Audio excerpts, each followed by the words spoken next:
আল্লাহ তাআলার শুকরিয়া আদায়ের গুরুত্ব। যখন আল্লাহ সুবহানাহু ওয়া তাআলা এই পৃথিবীর অসংখ্য জীবজন্তুর মধ্য দিয়ে আমাদেরকে সৃষ্টি সেরা জীব হিসাবে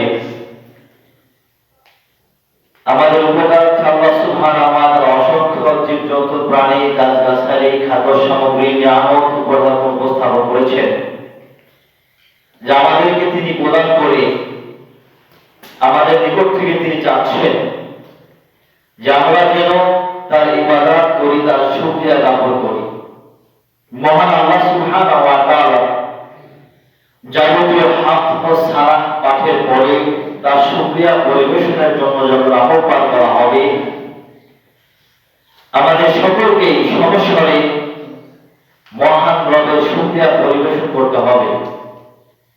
এই শুকরিয়া পরিবেশনের বিভিন্ন মাধ্যম রয়েছে। এটা হবে আলহামদুলিল্লাহ পাঠের মাধ্যমে, এটা হবে সুবহানাল্লাহ পাঠের মাধ্যমে, বিভিন্ন তাসবিহ, জিকির, হামদ, সালাত আল্লাহ তাআলা শিক্ষা দিয়েছেন। এটা যদি আমরা না করি, মুখটাকে বন্ধ রাখি, আল্লাহ সুবহানাহু ওয়া তাআলা আমাদের প্রতি অতীব রাগান্বিত হন। আল্লাহ সুবহানাহু ওয়া তাআলা বলেছেন, লাইন শাকারতুম,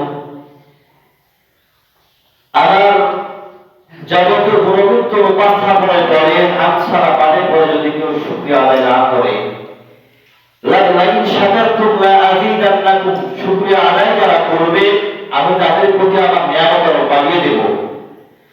ওয়া লাইন কাফারতুম, যদি কেউ বন্ধ রাখে, আমার শুকরিয়া আদায় না করে, ইন্না আযাবি লাশাদীদ, আমার পক্ষ থেকে যত নিয়ামত আমি দান করেছি এটা পেয়েও যারা আমার শুকরিয়া আদায় করবে না, আমার পক্ষ থেকে তাদের প্রতি আমি গজবকে অবধারিত করে দেব।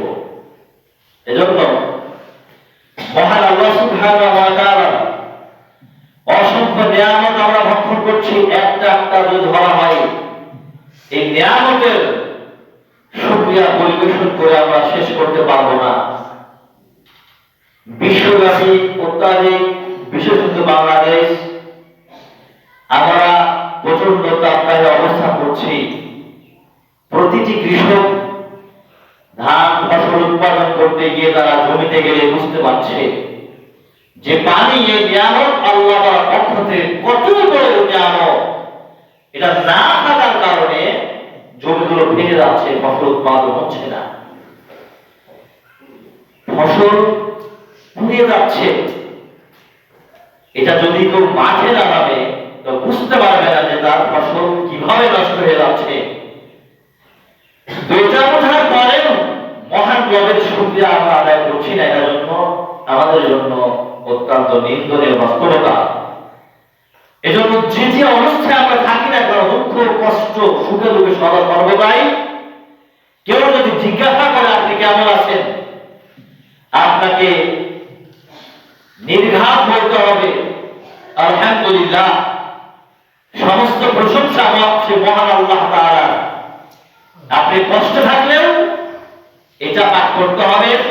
এটা পাঠের মাধ্যমে আল্লাহ সুবহানাহু ওয়া তাআলা আপনার কষ্টকে দূর করে দেবেন। আর আপনি কষ্টে রয়েছেন, বিপদে রয়েছেন, কেউ জিজ্ঞাসা করলো আপনি বললেন না, আপনি উত্তর দিলেন যে কেমন আছে, আপনি তো জানেন খুবই কষ্টে রয়েছি। এটা আল্লাহ তাআলা নাখোশ হবেন, আপনার প্রতি আরো রাগান্বিত হবেন, আপনার প্রতি আরো ক্ষিপ্ত হবেন, আপনাকে আরো তিনি বিপদগ্রস্ত করে দেবেন। আপনি বিপদগ্রস্ত রয়েছেন মানে জীবন চাপলে, মোটা টিপলেই পানি আল্লাহ তাআলা আপনার জন্য রেডি রেখেছেন। এটা আপনি চাইলেই কোনো খরচ ছাড়া খেতে পারছেন। আপনি চাইলেই মহান আল্লাহ তাআলার পক্ষ থেকে দেয়া অক্সিজেন খাচ্ছেন, নিচ্ছেন। এই অক্সিজেনের মূল্য টাকা দিয়ে ক্রয় করে জীবন ধারণ করা সম্ভব নয়। সে যত বড় ধনী হোক না কেন, একদিনে কয়েক লক্ষ টাকার অক্সিজেন প্রয়োজন হবে। যদি প্রতিটি মানুষের 24 ঘন্টা অক্সিজেন কিনতে হতো,